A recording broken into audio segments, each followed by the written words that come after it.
देखिए, लोकसभा चुनाव हारने की वजह से सांसद नहीं बनने वाले उपेंद्र कुशवाहा अब राज्यसभा में सांसद बनने जा रहे हैं। जी हाँ, ऐसी खबरें जो हैं अब बिहार में उसकी चर्चाएं होने लगी है कि उपेंद्र कुशवाहा, जिन्हें लोकसभा चुनाव में हार का सामना करना पड़ा था, अब उन्हें राज्यसभा भेजा जा रहा है। बीजेपी जो है वो उन पर मेहरबान होती दिख रही है। अभी हमारे साथ इस वक्त इस मुद्दे पर बातचीत करने के लिए वरिष्ठ पत्रकार अरुण पांडे सर हैं।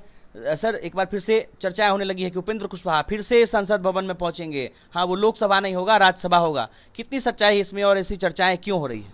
नहीं, चर्चा हो रही है। अभी सच्चाई तो तब होगी जबकि बाज़ाब्ता बीजेपी ने जो वादा किया था उनको लोकसभा चुनाव के समय में, विनोद तावरे जो पार्टी के महासचिव हैं वो बिहार के प्रभारी हैं, और लोकसभा चुनाव के समय उपेंद्र कुशवाहा रूठ गए थे। वो चाहते थे कि कम से कम 2 सीट उनको मिले लड़ने का।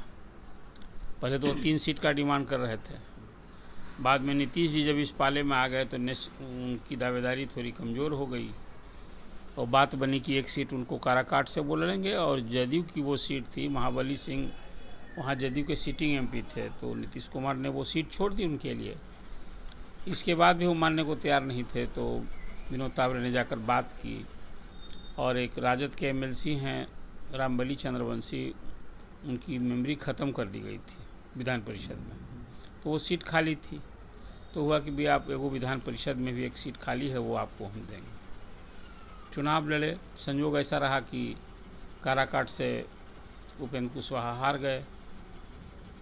तो अब तो एक तो है कि उनके खुद के अब राजनीतिक पुनर्वास की नौबत आ गई है, और एक जो सीट खाली थी उसमें नीतीश कुमार ने, पूर्व मंत्री हैं भगवान सिंह कुशवाहा, उनका नाम तय कर दिया। 12 जुलाई को उपचुनाव होना है, तो अब वो सीट नेचुरल है कि सत्तारूढ़ दल के खाते में जानी है और निर्विरोध चुन लिए जाएंगे। खाली जो चुनाव की प्रक्रिया होती है, नामांकन होगा, ये सब होगा। अब इसी को लेकर जो राष्ट्रीय लोक मोर्चा है उपेंद्र कुशवाहा का, कल एक ट्वीट आया उनके पार्टी के प्रवक्ता का, माधव आनंद का, और ये याद दिलाया कि जो समझौता हुआ था उसमें विनोद तावरे ने तो बात ही की थी, उपेंद्र कुशवाहा की बयान भी आया, उसके बाद दिखाया गया उसी समय का कि हमारे साथ समझौता हुआ है, 1 सीट हमको अभी मिली है लड़ने को और 1 काउंसिल में मिलेगी। जब काउंसिल की सीट जब नीतीश कुमार ने नहीं छोड़ी, तो जो चर्चा हो रही है कि आखिर तब क्या होगा। देखिए, बिहार में कुशवाहा प्रेम जो है ना, अभी सभी राजनीतिक दलों में उमड़ा हुआ है। अभी तक तो कुशवाहा, कुर्मी और धानुक, ये जो यादव के बाद जो ये अति पिछड़ी जाति में इनकी अच्छी खासी आबादी मानी जाती है, और अकेले कुशवाहा की आबादी जो है यादव के बाद दूसरी बड़ी आबादी मानी जाती है। तो नीतीश कुमार ने लालू प्रसाद की राजनीति के खिलाफ एक ये अपना राजनीतिक समीकरण कुनबा तैयार किया था, कोयरी, कुर्मी, धानुक का। 14.5% यादव की आबादी है। अब इस लोकसभा के चुनाव में लालू प्रसाद ने कुशवाहा को साधने के लिए कुशवाहा के 7 कैंडिडेट बनाए, जिसमें खुद भी उनकी भी पार्टी का कैंडिडेट था और उनके सहयोगी दलों के भी सहयोगी दल का था। जैसे आपको याद होगा कि श्रवण कुशवाहा को नवादा में बना दिया था,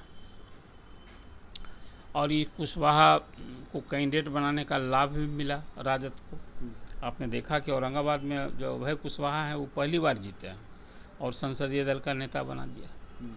तो कुशवाहा कुर्मी का जो वोट बैंक है, लवकुश समीकरण जो नीतीश, उसमें सेंधमारी हो गई, उसी का असर था। खार किसी लास्ट चरण के चुनाव में शाहबाद जिले में 8 में 6 सीट, जो लास्ट चरण में 8 सीट के लिए चुनाव हुआ था, 6 सीटें गंवानी पड़ी एनडीए को। उसमें बीजेपी को ही सबसे ज़्यादा नुकसान हुआ। औरंगाबाद हार गई बीजेपी, जहाँ की सुशील कुमार सिंह राजपूत हैं और अभय कुशवाहा वहाँ जीते।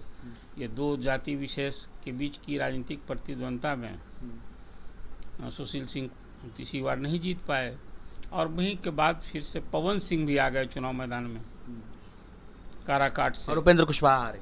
तो उपेंद्र कुशवाहा के खिलाफ हार गए। तो वो एक फिर वहीं से ये बात ट्रेवल हुई और कुशवाहा बनाम राजपूत, उसका असर हुआ कि वहाँ उपेंद्र कुशवाहा हार गए। फिर आरा में हार गई बीजेपी, राजकुमार सिंह हार गए। बक्सर में हार गई बीजेपी, मिथिलेश तिवारी हार गए। सासाराम में हार गई बीजेपी, वहाँ कांग्रेस जीत गई। और पाटलिपुत्रा में भी रामकृपाल यादव हार गए। तो अब देखा आपने कि नीतीश कुमार ने भी तुरंत ही उसी शाहाबाद जिले से पूर्व मंत्री हैं अर्जुन ये भागवत कुशवाहा। हाँ, और उनको कैंडिडेट बना दिया है। देखिए, लेकिन अब उपेंद्र कुशवाहा की भी राज्यसभा जाने की चर्चा होने लगी। देखिए, वही है कि वो याद दिलाया कल माधवानंद ने कि वही तो समझौता तो हुआ था, वादा किया था बीजेपी ने कि उनको काउंसिल के सीट देंगे, और ये क्या हो रहा है। तो अब जो अभी सियासी गलियारे में चर्चा है कि आगे विधानसभा के भी तो चुनाव है, और उपेंद्र कुशवाहा एक कुशवाहा जाति के चेहरा हैं। वो तो खुद मुख्यमंत्री पद के दावेदार थे, नीतीश कुमार के साथ रहे, खिलाफ हुए, विधानसभा विपक्ष के नेता बने, राज्यसभा के मेंबर बने, लोकसभा सदस्य बने, केंद्रीय मंत्री बने, फिर नीतीश कुमार के साथ आए, जदयू संसदीय बोर्ड के अध्यक्ष थे, और अभी नीतीश कुमार के साथ आने के पहले वो बीजेपी के साथ आ गए थे। तो बीजेपी ने वादा किया था तो वादा निभाना है। उस वादा निभाने के ही तहत जो आपने चर्चा छेड़ी कि अब लोकसभा का चुनाव हार गए उपेंद्र कुशवाहा, तो अब राज्यसभा भेज जाएंगे। राज्यसभा की 2 सीट खाली हो गई बिहार में। एक सीट विवेक ठाकुर जो राज्यसभा के मेंबर थे वो नवादा से जीत गए हैं, और मीसा भारती जो राजद की कैंडिडेट थी वो जीत गई हैं पटना पाटलिपुत्रा से, तो वो सीट भी खाली हो गई। अभी 2 सीट सत्तारूढ़ दल को मिल गया है, लाभ हो गया। तो एक सीट के लिए अब चर्चा है कि वो जो मीसा भारती की सीट है उसकी जगह उपेंद्र कुशवाहा को भेजा जाएगा, और इधर फिर एक विवेक ठाकुर की जो सीट खाली हो उससे किसी को भेजा जाएगा। कुल मिला करके जो ये चर्चा है, और अभी मतलब कुल मिला जाकर जो चर्चा है कि उपेंद्र कुशवाहा चुनाव हारने के बावजूद भी सांसद बनने जा रहे हैं। सांसद बनने जा रहे हैं, एक तो ये है, और दूसरा इस सब कुछ दबाव है विधानसभा की चुनाव होने हैं।